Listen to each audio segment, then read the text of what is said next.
Hey guys, Gaming 4 here. Welcome back to the game room. First of all, I want to apologize for not having a video up last week. I'm going to give you two videos this week though to make up for it.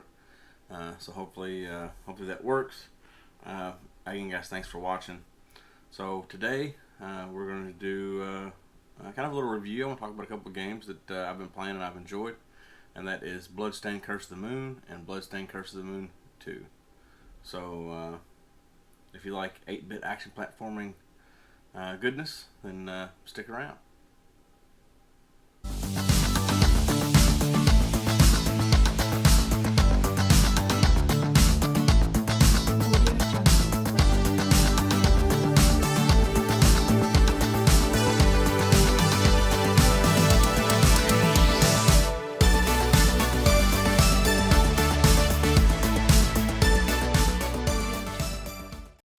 Alright guys, so before we get into Bloodstained, for those of y'all that subscribed, I appreciate it. If you've not subscribed and you like my content, go ahead and hit that subscribe button. If you like the content, hit that like button. And if you want to be notified when videos go up, ring that bell for notifications. Let's get into that. So Bloodstained: Curse of the Moon. It's a 8-bit action platformer. Very much like Castlevania, some Ninja Gaiden aspects, and I really didn't think of it as having Ninja Gaiden aspects until I played through it the second time, and I was like, it kind of is like that game, and I didn't realize until then. I mean, I guess it took me 30 years to realize that Castlevania and Ninja Gaiden are similar in that aspect as well. But the game again. Kind of like Castlevania 3, you can switch between characters. You have 4 characters. The main character is Zangetsu. He has a sword, so that's his weapon. He has a special attack, which is a chain whip.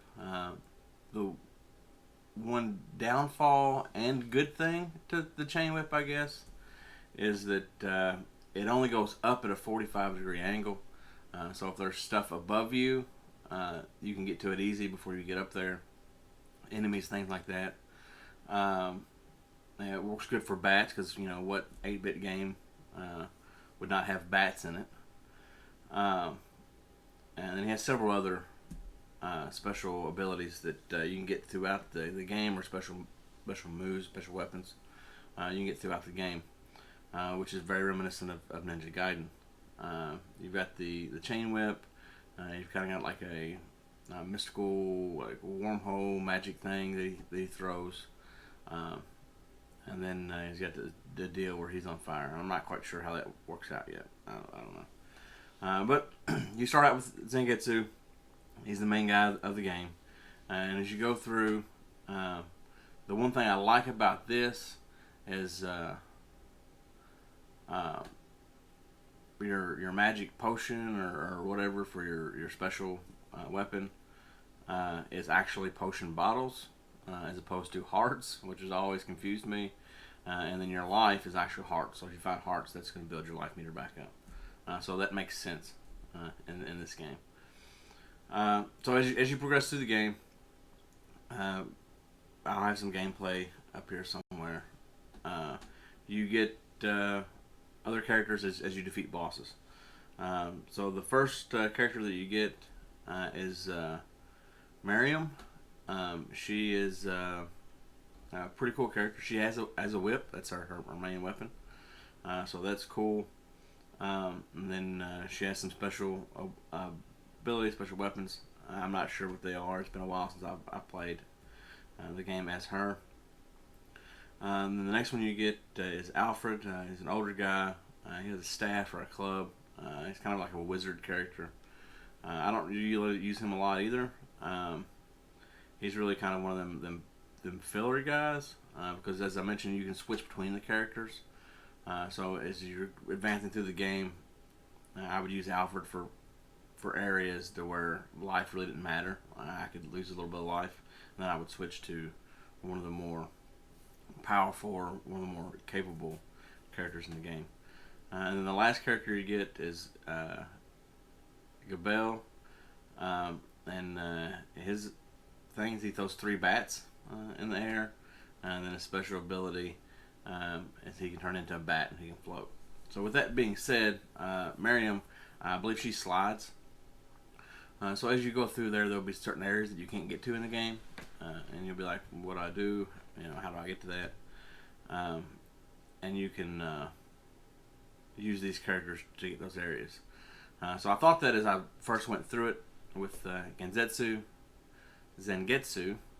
how am I going to get over there? How do I do this? And then as I unlocked characters, I realized, oh, I need that character to do that.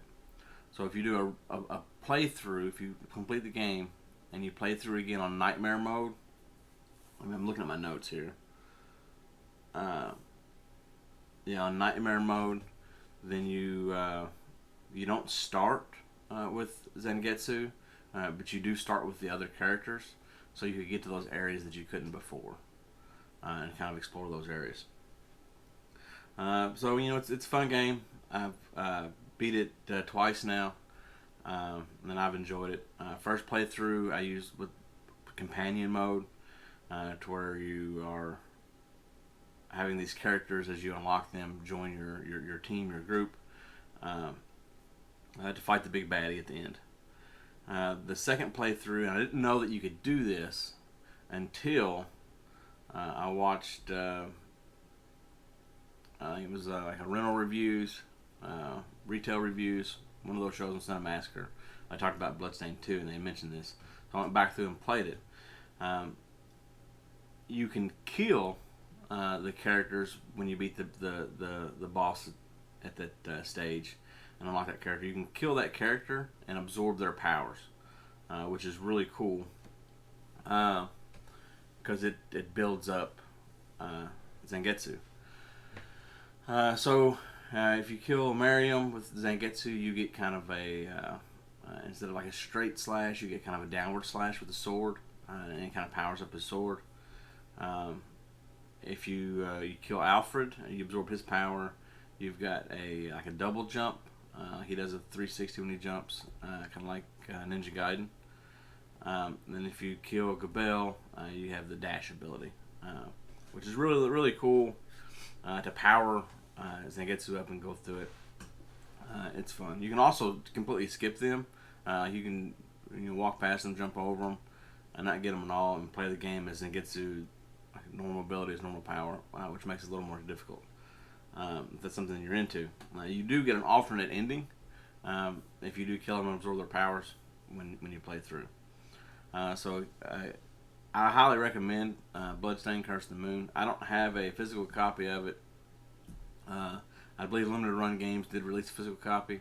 I've not been able to find one that I've been willing to spend the money on to get, so I do have it on eShop on the Switch.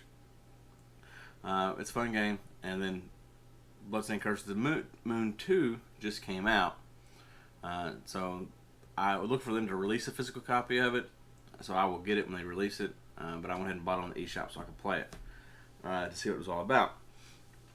So I'm not all the way through it yet. I'm probably halfway through it. If that, I've unlocked all the new characters. So again, you start out with Zangetsu, and he has the sword and the chain whip and the same abilities as the first one. The next one you unlock is Dominique, and she has a spear. Which is cool about that is she can thrust the spear straight, she can thrust the spear up, or she can jump with the spear pointed down to attack enemies. And I've not played through it, but evidently Dominique is the main character, I think, or one of the characters in Bloodstained: Ritual of the Night. I do have a physical copy of it. I've not played it yet. Just what I've seen. It is very reminiscent of a Metroidvania style game. It's very reminiscent of Castlevania Symphony of the Night. So if you all want to see me review this one and some gameplay footage of this one, let me know in the comments below, and I will definitely do that.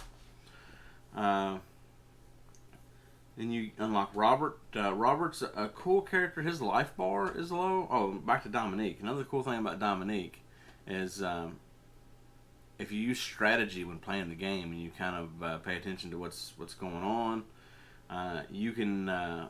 One of her abilities is kind of a piranha plant, and she throws the seed out. Piranha plant grows, opens up, and gives you a heart.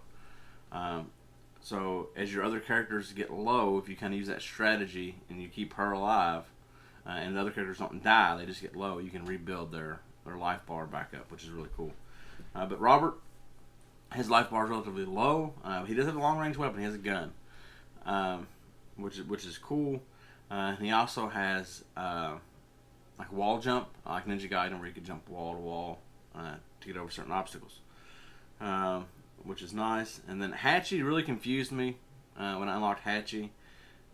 It's a dog, a corgi, it appears to be more specific, in a mech suit, which is really weird. But there are certain aspects in the game so far that I've played to where it comes in handy. And one of his abilities is he's invincible, which is crazy. And of course, it uses your magic meter or whatnot. So I like the game so far. It's good. I done some reading last night when I was kind of making some notes for this, because I'm going to tell you, Zangetsu is the only one's name I can remember. But evidently, Miriam, Alfred, and Gabelle from the first Curse of the Moon is in the second one. I don't know if they're unlockable or if another playthrough or what. I've not got to that point in the game yet, so we'll see, and I'll update you when I do. So again, guys, if you like Castlevania, I'm actually going to throw up some gameplay footage of Castlevania, so you can kind of see how similar the games are. If you don't really know what I'm talking about, or maybe it's 2020, there might be some viewers out there that's not played Castlevania, and you might want to go back and play Castlevania. I would say the best way now, or the easiest way, the best way is playing it on original hardware. But the easiest way to find them and play them is they have a Castlevania HD collection on the Switch. They have it on Xbox One. They have it on PlayStation. So you get that, and then you get like 9 Castlevania games, I guess. You get the 1, 2, and 3 for NES. You get 4 for SNES, which is one of my favorite games. You get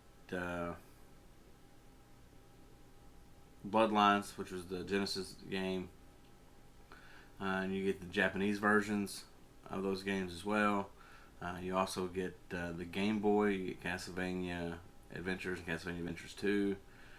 And you get Kid Dracula. So you get a lot there, and usually it goes on sale for $10 or something. I've got it on both Xbox and on Switch. I bought it on Xbox first, and then I realized that I wanted to play it portably or handheld, so I ended up buying it on the Switch when I found it on the eShop on sale. But anyway, I put some gameplay footage of that up here. If you like Castlevania, you like that style game, you like action-adventure platformer games, I definitely recommend Curse of the Moon, Curse of the Moon 2. I will keep you updated on Ritual of the Night. So guys, thanks for watching. I appreciate it. And again, if you've not subscribed, help me out, subscribe, hit that subscribe button, ring that bell for notifications, and like my content. Hopefully you do. It's been a lot of fun doing it. The next video, I'm going to go ahead and give you a little preview. The next video that I'm going to do is I'm going to do a kind of a review of Paper Mario Origami King. I've been playing it a little bit, and I enjoy it.